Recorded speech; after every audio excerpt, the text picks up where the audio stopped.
Hello everyone, my name is Amarnath Chaudhary. I am teaching to higher level of mathematics. आज के video lecture में हम देखेंगे नंबर सिस्टम। नंबर सिस्टम क्या होते हैं, किसे कहते हैं नंबर सिस्टम, राइट। तो बिल्कुल डिटेल्ड में सीखेंगे नंबर सिस्टम में कौन कौन से ऐसे पार्ट्स आते हैं जो कि हम सीखेंगे इस वीडियो लेक्चर में।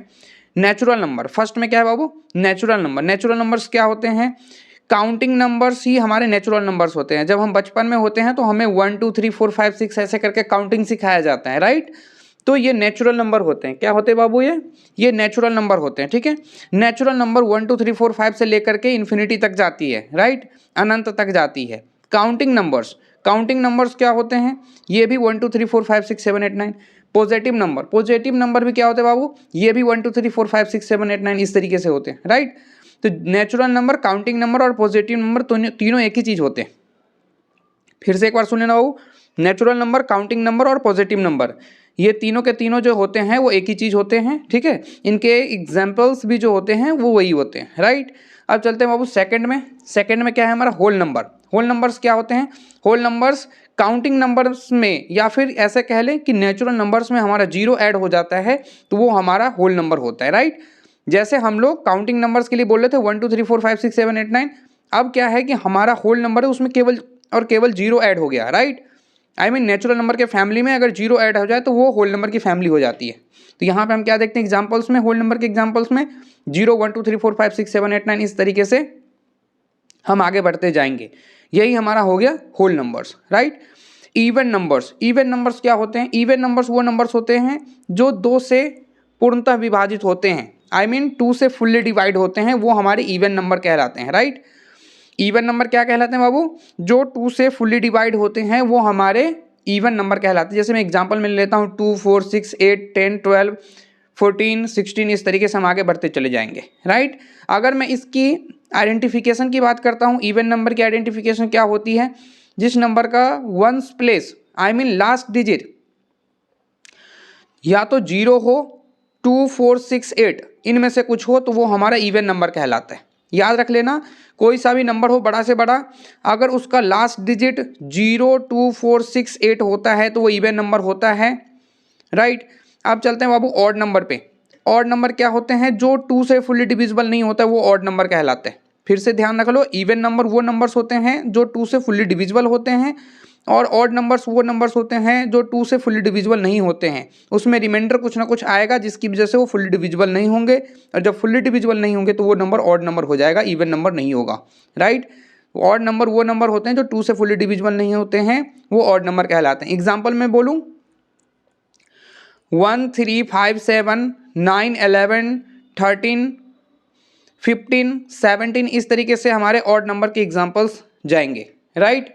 अब चलते हैं सर हम नंबर लाइन में। नंबर लाइन क्या होता है, यहाँ पे मैंने एक नंबर लाइन ड्रॉ किया है, राइट, और मैंने कलरफुली इसमें दिखाने की कोशिश करी है कि नंबर लाइन को हम किस तरीके से पहचानते हैं।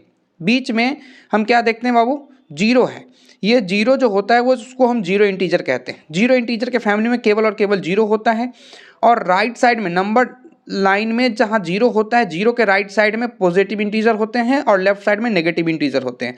पॉजिटिव इंटीजर्स जो होते हैं वो प्लस वाले नंबर होते हैं। किसी भी नंबर के लेफ्ट साइड में कोई साइन नहीं होता तो प्लस इनविजिबल होता है, आई मीन प्लस होता है वो, ठीक है।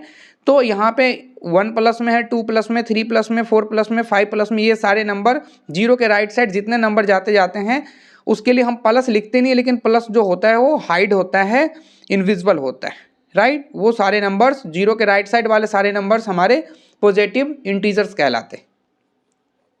लेकिन वहीं पे मैं बात करूं जीरो के लेफ्ट साइड वाले नंबर्स में, उस सारे नंबर्स में माइनस लगे होते हैं, जैसा कि आप फिगर में देख पा रहे हो, -1 -2 -3 -4 इस तरीके से ये नंबर और आगे चलती जाती है, राइट। ये हमारा जो नंबर होता है बाबू वो नेगेटिव इंटीजर होता है। नेगेटिव इंटीजर को हम -VE से डिनोट करते हैं और पॉजिटिव इंटीजर को +VE से डिनोट करते हैं, राइट। अब इस तरीके से हमने नंबर लाइन को समझा। नंबर लाइन समझने में हमें ज़्यादा समस्याओं का सामना नहीं करना पड़ा, क्योंकि हमने फिगर के जरिए बहुत ही ट्रांसपेरेंसी के साथ नंबर लाइन को यहाँ पे प्रदर्शित किया था। इसको हम समझने के बाद चलते हैं इंटीजर्स की तरफ। इंटीजर्स क्या होते हैं और इंटीजर्स के कितने बच्चे होते हैं। इंटीजर्स के 3 बच्चे होते हैं, पॉजिटिव इंटीजर, नेगेटिव इंटीजर और जीरो इंटीजर। इंटीजर से हम थोड़ा मुलाकात बाद में करेंगे, उससे पहले मैं उनके बच्चों से मुलाकात करता हूँ। पॉजिटिव इंटीजर नेगेटिव इंटीजर और जीरो इंटीजर। जिस तरीके से हमने नंबर लाइन पे बात किया था, ये नंबर लाइन हमारा जो है वो इंटीजर्स ही हैं, ये सारे के सारे क्या हैं सर, इंटीजर्स ही हैं। अब इसी के फैमिली में एक पॉजिटिव इंटीजर है, एक नेगेटिव इंटीजर है और एक जीरो इंटीजर है। अब मैं बात करता हूँ पॉजिटिव इंटीजर्स की। Positive integers I mean positive number, I mean counting numbers. Counting numbers क्या होते हैं, 1 2 3 4 5 6, है ना। इसके लेफ्ट साइड में कोई साइन नहीं है तो क्या है, प्लस है। ये क्या है, प्लस में। ये सारे के सारे नंबर्स क्या हैं, प्लस में, राइट। तो हमने क्या सीखा, पॉजिटिव नंबर्स के एग्जांपल्स या पॉजिटिव इंटीजर्स के एग्जांपल्स क्या होंगे, 1 2 3 4 5 6 7 8 9 10, इस तरीके से हम चलते जाएंगे, ठीक है। अब देखते हैं सर यहाँ पे हमारा क्या है, नेगेटिव नंबर्स। नेगेटिव नंबर्स वो नंबर्स होते हैं जो माइनस वाले नंबर्स होते हैं। माइनस वाले नंबर्स जैसे मैं बोलता हूँ -1 -2 -3 -4 -5 -6, इस तरीके से और भी नंबर आगे होती हुई चली जाएगी। जैसा कि यहाँ पे नंबर लाइन पे हमने नेगेटिव इंटीजर को भी प्लॉट करके दिखा रखा है। जीरो इंटीजर के फैमिली में केवल जीरो होता है, मैंने ओनली जीरो भी लिख रखा है। जिस तरीके से ये नंबर लाइन है, नंबर लाइन दिखाया गया है, इसको हम बोलते हैं जीरो इंटीजर, राइट। इसी तरीके से बाबू हमारा जो 8th टॉपिक था वो था हमारा जीरो इंटीजर, और जीरो इंटीजर में केवल और केवल जीरो होते हैं। इसमें कहीं से कहीं भी और मेंबर इसके साथ नहीं होता है। जीरो इंटीजर के फैमिली में केवल और केवल जीरो ही होते हैं। आगे समझने के लिए चलते हैं हम नेक्स्ट पेज पे। 9th में बाबू प्राइम नंबर्स। प्राइम नंबर्स क्या होते हैं, अब देखते हैं। यहाँ पे प्राइम नंबर्स वो नंबर्स होते हैं जिनके मैक्सिमम 2 ही फैक्टर्स होते हैं। या तो वो नंबर खुद के टेबल से कटेगा या फिर 1 से कटेगा। बात आ रही समझ में। जैसे मैं एग्जांपल लेता हूँ 2 3 5 7 11 13, ये सारे के सारे प्राइम नंबर्स होते हैं। प्राइम नंबर्स का डेफिनेशन बताता हूँ एक बार फिर से। या तो वो नंबर खुद से डिविजिबल होगा या नहीं तो 1 से डिविजिबल होगा। फिर से बता रहा हूँ, या तो नंबर खुद से डिविजिबल होगा, ठीक है, और नहीं तो 1 से डिविजिबल होगा, उसके बाद और किसी से डिविजिबल नहीं होगा, वो हमारे प्राइम नंबर्स कहलाते हैं। जैसे मैं 2 का बात करूं या 3 की बात करूं, 5 7 11 13 और भी बहुत सारे यहाँ पे आपके नंबर्स होंगे जो प्राइम नंबर्स होंगे, ठीक है। मैंने इसीलिए डॉट डॉट दे रखा है, 3 डॉट, इसका मतलब ये होता है ये इन्फिनिटी की तरफ अप्रोच करती है। अब हम यहाँ पे क्या देखते हैं, जैसे 2 है, 2 या तो 1 के टेबल में आएगा या फिर 2 के टेबल में आएगा। 3 या तो 1 के टेबल में आएगा या तो खुद 3 के टेबल में आएगा। 5 या तो 1 के टेबल में आएगा तो खुद 5 अपने टेबल में आएगा। इसका मतलब यह है कि और किसी भी बीच के टेबल में ये प्राइम नंबर्स नहीं आएंगे, ठीक है। अब देखते हैं बाबू, मैं कुछ स्टार लिखा हूँ, 1 स्टार 2 स्टार, ठीक है। अब क्या है, even prime number. Even prime number क्या है, यहाँ पे कुछ जो है हमारा क्रिटिकल पॉइंट्स दिए हुए हैं। 2 टॉपिक का क्रिटिकल पॉइंट्स हमने दे रखे हैं ताकि आपकी अंडरस्टैंडिंग की बेटर डेवलपमेंट हो सके, ठीक है। तो इवन प्राइम नंबर्स क्या होते हैं बाबू, इवन प्राइम नंबर इकलौता 2 होता है, केवल और केवल ओनली 2। इवन प्राइम नंबर के फैमिली में आई मीन दुनिया में 2 के अलावा कोई और इवन प्राइम नंबर नहीं होता है। इवन का मतलब क्या होता है, जो 2 से डिविजिबल हो। तो 2 खुद से डिविजिबल है, राइट। इसके बाद क्या देखो, 3 प्राइम वो इवन है, नहीं है। 5 इवन है, नहीं है। 7 11 13 नहीं है। दुनिया में और कोई भी इवन प्राइम नंबर नहीं है 2 के अलावा, केवल और केवल 2 ही हमारा इवन प्राइम नंबर होता है। बाकी बात सारे के सारे ऑड प्राइम नंबर्स होते हैं, ठीक है। अब चलते हैं स्मॉलेस्ट प्राइम नंबर। सबसे छोटा प्राइम नंबर क्या है बाबू, 2 है। आप देख सकते हो यहाँ पे वीडियो के अंतर्गत मैंने भी आपको दिखा रखा है यहाँ पे एग्जाम्पल में, ठीक है। तो केवल और केवल 2 जो होता है वो स्मॉलेस्ट प्राइम नंबर होता है।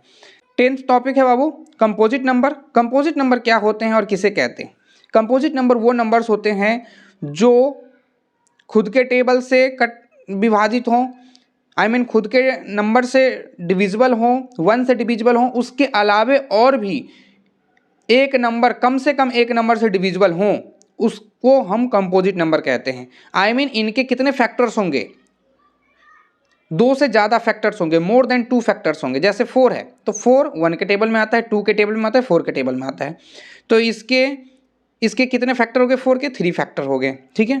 6 के कितने फैक्टर हो गए, 1 2 3 6, आई मीन 4 फैक्टर हो गए, ठीक है। तो इस तरीके से 4 6 8 9 10 12 14 ये सारे के सारे हमारे कंपोजिट नंबर्स के लिस्ट में आते हैं। मैं एक स्टार की बात कर लूँ, स्मॉलेस्ट प्राइम नंबर कौन से होते हैं जी, 4 होता है। स्मॉलेस्ट प्राइम नंबर क्या होगा बाबू, 4 होगा। मैं एक स्टार की बात करता हूँ यहाँ पे, 1 is not prime number neither composite. I mean 1 जो होता है वो ना ही प्राइम नंबर होता है और ना ही कंपोजिट नंबर होता है। आ रही बात समझ में।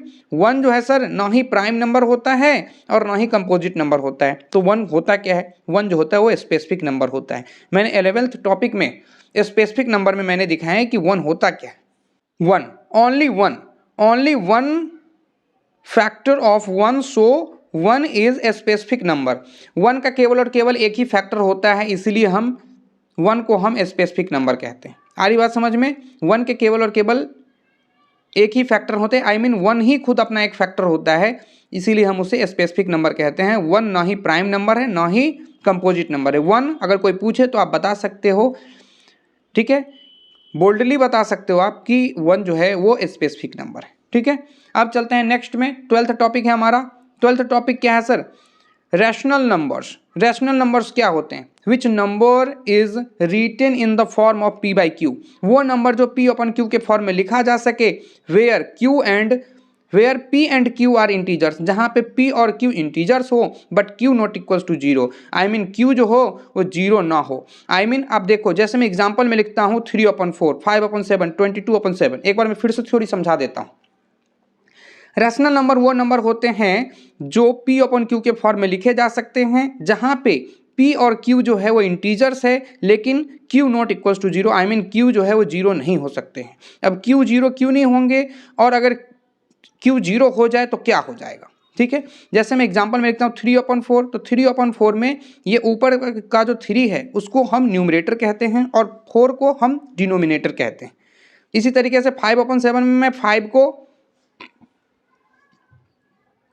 मैं क्या कहता हूं, बताओ आप, न्यूमरेटर, और 7 को हम कहते हैं डिनोमिनेटर। ठीक है, तो मैंने क्या देखा, अगर ऊपर वाला 0 हो जाए, आई मीन न्यूमरेटर 0 हो जाए तो उसका आंसर तो 0 हो जाएगा, लेकिन अगर डिनोमिनेटर 0 हो जाए तो नॉट डिफाइन हो जाएगा। आ रही बात समझ में। डिनोमिनेटर में 0 नहीं चाहिए होता है, अगर डिनोमिनेटर में 0 हो जाएगा ना साहब तो रैशनल नंबर होगा ही नहीं, वो तो हो जाएगा नॉट डिफाइन। जैसे मैं 3/0 लिख दूं तो 3/0 क्या हो जाएगा, नॉट डिफाइन हो जाएगा। 5/0 क्या हो जाएगा, नॉट डिफाइन हो जाएगा। 22/0 क्या हो जाएगा, ये नॉट डिफाइन हो जाएगा। लेकिन मैं यहीं पे 0/4 लिख दूं तो वो रैशनल नंबर होगा, क्योंकि ऊपर में अगर 0 है तो वो क्या हो जाएगा, इक्वल टू 0 हो जाएगा, और 0 ऑलरेडी एक रैशनल नंबर है, क्योंकि 0/1 लिख सकते हैं, 0/2 लिख सकते हैं, 0/3 लिख सकते हैं। तो इस तरीके से रैशनल नंबर के बारे में हमने देखा और समझा कि जो नंबर p/q के फॉर्म में लिखा जा सके, जहां पे p जो है और q है वो इंटीजर्स हैं but q not equals to 0, I mean हमारा जो डिनोमिनेटर है सर, डिनोमिनेटर, हर, डिनोमिनेटर को हम हिंदी में बोलते हैं हर, है ना, तो डिनोमिनेटर हमारा 0 नहीं होना चाहिए। अगर डिनोमिनेटर हमारा 0 हो गया तो वो नॉट डिफाइन हो जाएगा। तो इस तरीके से हमने समझा रैशनल नंबर। इरेशनल नंबर को समझने के लिए चलते हैं हम नेक्स्ट पेज पे। यह है सर हमारा 13th irrational number. Irrational number क्या होते हैं, which number is written in the form of p/q where at least 1 और both p and q are not integers, I mean p/q के फॉर्म में तो हो, लेकिन p/q के फॉर्म में हो, लेकिन जहां पे p और q इंटीजर्स ना हो, या तो p इंटीजर्स ना हो, है ना, एटलीस्ट 1 और बोथ, या तो p इंटीजर ना हो या तो q इंटीजर ना हो। ध्यान से सुनना मेरी बात बाबू, या तो p इंटीजर ना हो या तो q इंटीजर ना हो, ठीक है, या तो p और q दोनों इंटीजर ना हो, तो ऐसे कंडीशन में हम उसको क्या बोलते हैं, इरेशनल नंबर कहते हैं, जहां पे q नॉट इक्वल्स टू 0 होगा। फिर से ये बोल रहा है कि डिनोमिनेटर 0 नहीं होना चाहिए। जैसे मैं √3 देता हूँ, रूट के अंदर क्या है, 3 है, 3 खुद एक प्राइम नंबर है, तो क्या ये परफेक्ट स्क्वायर रूट निकलेगा इसका, नहीं निकलेगा। तो जब नहीं निकलेगा तो ये क्या हो जाएगा, इरेशनल नंबर हो जाएंगे। √5 ऑलरेडी एक इरेशनल नंबर है, √7/5 जो है वो ऑलरेडी एक इरेशनल नंबर है। क्यों, क्योंकि 5 तो रैशनल है लेकिन √7 क्या हो जाएगा, इरेशनल हो जाएगा। तो या तो p इरेशनल हो, ठीक है, या तो आपका p इंटीजर ना हो या तो q इंटीजर ना हो, या तो p और q दोनों इंटीजर ना हो। आई मीन √7 जो है यहाँ पे इंटीजर नहीं है, क्योंकि ये क्या है, परफेक्ट स्क्वायर रूट नहीं है इसका। √7 जो है, जैसे मान लो √16 रहता तो √16 अगर रूट हट जाए तो क्या निकलेगा, 4 निकलेगा, राइट। लेकिन यहाँ पे तो √7 है, √7 खुद एक प्राइम नंबर है, प्राइम नंबर का रूट हर हमेशा इरेशनल होता है।